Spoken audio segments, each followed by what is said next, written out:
Assalamualaikum teman-teman. Kami masih heran ya, sekaligus bertanya-tanya dengan ucapan-ucapan Habib Bahar bin Smith yang mengatakan bahwasannya beliau ini muak ya. Muak melihat kondisi negeri ini, muak melihat kondisi para pejabatnya yang ada di negeri ini. Ya bahkan tidak cukup sampai di situ. Pak Presiden pun ya, Pak Prabowo Subianto itu disebut pengkhianat oleh Habib Bahar bin Smith. Peduli penjarain, gak ada urusan saya. Muak saya lihat ini negara kacau seperti ini, saudara-saudara. Sudah muak katanya beliau teman-teman melihat kondisi negeri ini yang kacau katanya. Penjarain. Mau penjarain kata beliau ya. Saya setiap kali masuk penjara. Kalau mau dipenjara ya penjarain aja saya katanya. Saya bilang, setiap kali Bahar bin Smith masuk penjara, saya bilang, bukan kaki saya yang ada di bawah penjara, tapi penjara yang ada di bawah kaki saya, saudara-saudara. Masya Allah.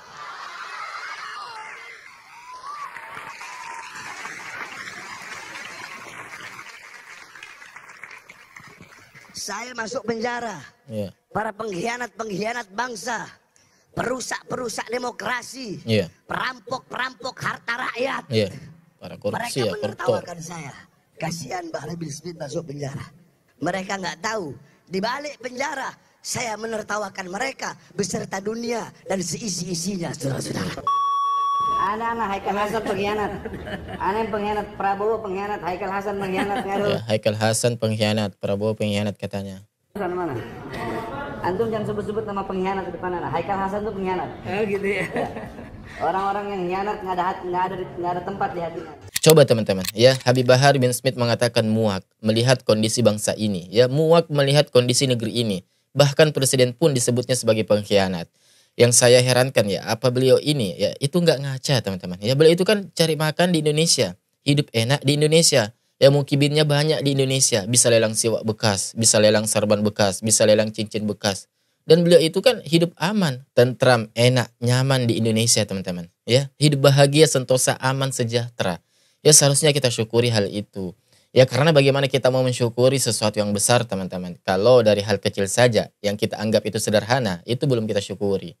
Ya coba kita lihat negara lain ya di sana yang sudah jelas-jelas itu berkonflik. Ya coba bandingkan dengan negara kita. Itu sangat jauh berbeda. Seharusnya kita syukuri dengan keadaan dan kenyamanan hidup di negeri ini teman-teman. Ya coba kita lihat Habib Bahar bin Smith aman sejahtera. Adapun beliau pernah masuk ke dalam bui, ya itu kan karena kesalahan yang beliau lakukan. Ya melanggar hukum. Seandainya tidak melanggar hukum, ya nggak akan masuk bui. Coba, ya berapa puluh mungkin, ya berapa ratus para oknum Habib Balawi yang ada di Indonesia ini. Ya mereka ini bebas. Ya bebas, lepas, aman, sejahtera, sentosa, tinggal di Indonesia. Nggak pernah dipenjara. Ya karena nggak melanggar hukum. Ya nggak melanggar hukum negara. Ya mereka bebas dawir di mana-mana. Ya coba ini Habib Bahar. Ya sudah bebas, sudah aman, tentram hidupnya, sejahtera di Indonesia. Ya mukibannya juga ya orang Indonesia. Lelang sorban bekas dengan orang Indonesia. Siwak bekas dengan orang Indonesia. Ya pokoknya apapun itu ya yang bekas-bekas dari Habib Bahar itu kan dilelang dengan orang Indonesia. Ya begitu juga dengan para oknum Habib Balawi yang lelang roti bekas gigitan dia. Ya lelang barang-barang bekas para Habib Balawi dengan orang Indonesia. Yang dia beli mungkin cuma harganya 100.000, 200.000 rupiah. Ya atau mungkin itu merek yang bagus lah taruhlah ya. Bahannya yang bagus. Mungkin dia beli dengan harga 1 juta, 2 juta. Oke dia beli nih 1 juta dengan 2 juta.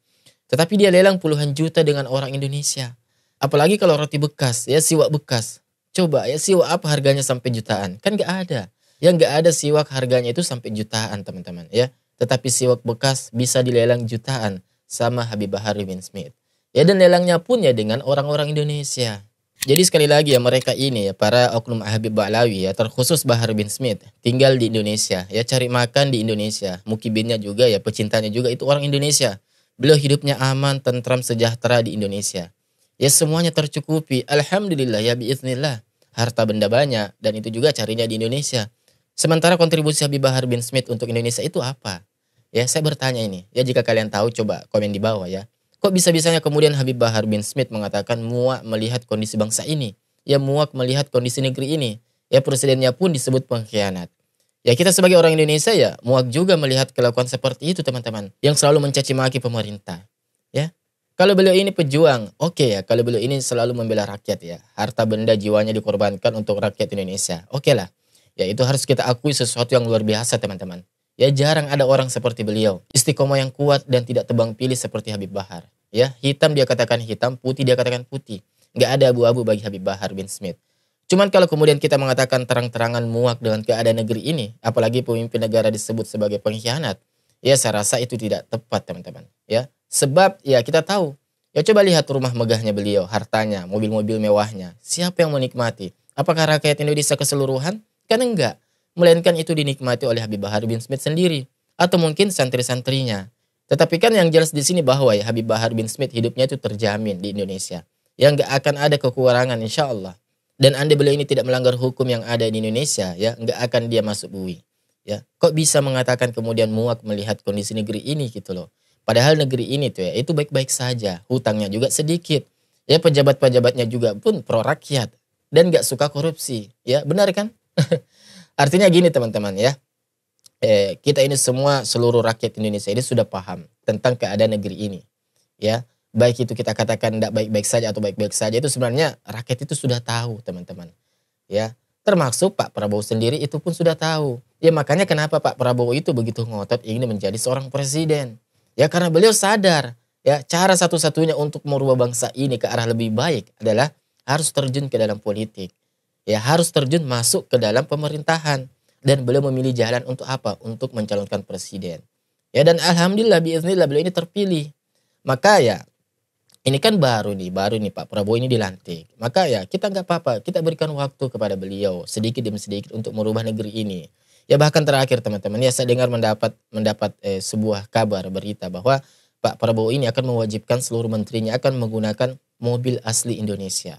Ya, melarang impor, melarang menggunakan menterinya itu untuk menggunakan mobil impor dari luar negeri. Ya, ini kan sesuatu yang luar biasa, sesuatu yang harus kita apresiasi. Ya, jadi hal-hal seperti ini yang insya Allah akan ditunjukkan oleh Pak Prabowo. Ya, cuman itu tadi pelan-pelan, ya, step by step. Dan kita sebagai rakyat, ini kita harus kan tetap mendoakan beliau, ya, bersabar. Ya, bukannya hanya mencaci maki saja, teman-teman. Apalagi sampai keluar-keluar mengatakan pemimpin kita itu pengkhianat. Ya, saya rasa itu adalah sesuatu yang tidak tepat. Apalagi kalau itu dibangun semua dengan narasi-narasi kebencian. Ya, artinya semua sektor, sisi kehidupan itu pasti ada yang namanya kekurangan, teman-teman. Dan itu sunnatullah, ya. Nah, sebagai seorang muslim dan warga negara yang baik, seharusnya ketika kita melihat kekurangan itu, ya kita ini bareng-bareng beresin, ya, sumbang ide kek, ya, sumbang gagasan kek, dan lain-lain. Ya, bukan justru bisanya hanya keluar-keluar marah-marah, ya, caci sana caci sini, teman-teman. Dan teman-teman, coba kita lihat video satu ini, ya, sekaligus ini menjelaskan bagaimana di saat bersamaan juga ada oknum Habib Alawi yang sangat memuji-muji Tarim. Ya, Tarim negeri yang berkah, negeri impian para wali.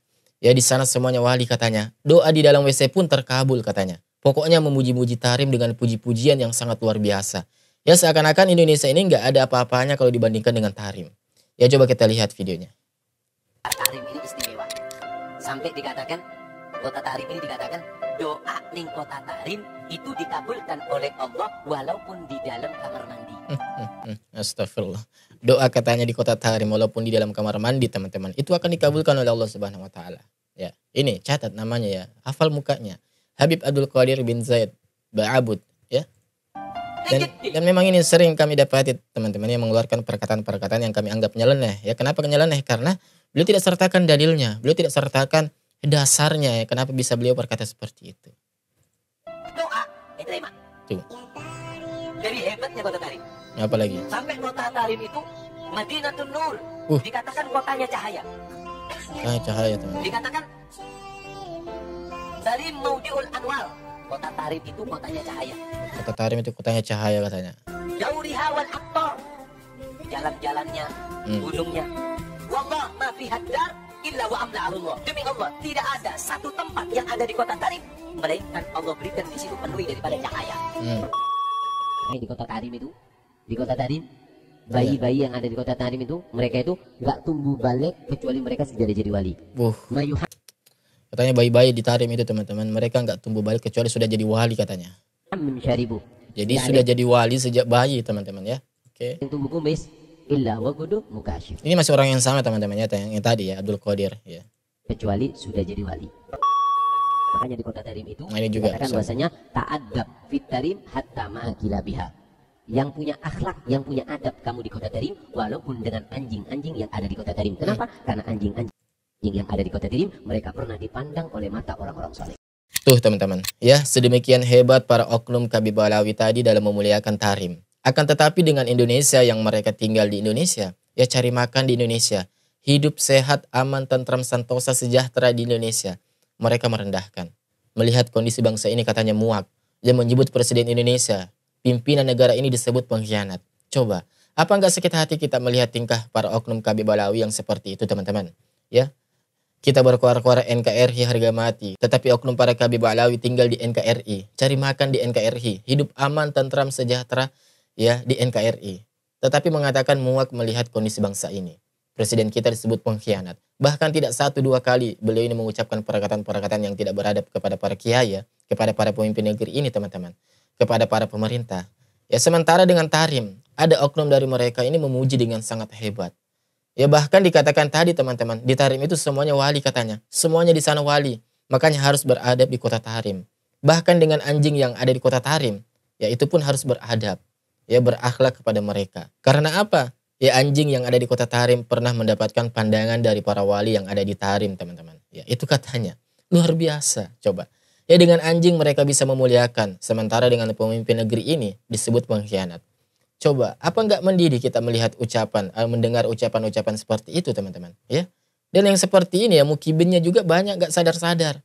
Ya enggak sadar-sadar. Sudahlah direndahkan negerinya, direndahkan pribumi ini, ya direndahkan kalau ada 70 ulama di negeri kita ini ya. 70 ulama yang alim amilin, yang alim alamah, ya. Maka 70 ulama yang alim, yang alama, yang amilin tersebut, itu tidak lebih mulia daripada satu habib yang bodoh katanya. Ya tidak lebih mulia daripada satu habib yang ahli maksiat. Tidak lebih mulia daripada satu kabib yang gila katanya. Ya itu kan perendahan yang sangat luar biasa teman-teman. Tetapi banyak juga oknum dari mukibin mereka yang tetap mati-matian membela perkataan oknum kabib tersebut. Ya mereka sudah taklid buta di sini teman-teman. Dan ketika ada orang yang berusaha mengkritik atau menanggapi pernyataan-pernyataan mereka yang ngawur itu, ya kita dianggap ini tidak menghormati habaib lah. Kita dianggap ya tidak percaya sama habaib. Kita dianggap kurang ajar sama habaib. Ya Allah ya Rabb. Astagfirullah. Ya semoga lagi-lagi ya, semoga video yang singkat ini memberikan kita ini edukasi teman-teman. Dan insya Allah kita ketemu di video selanjutnya. Wassalamualaikum warahmatullahi wabarakatuh. Barakallahu fikum.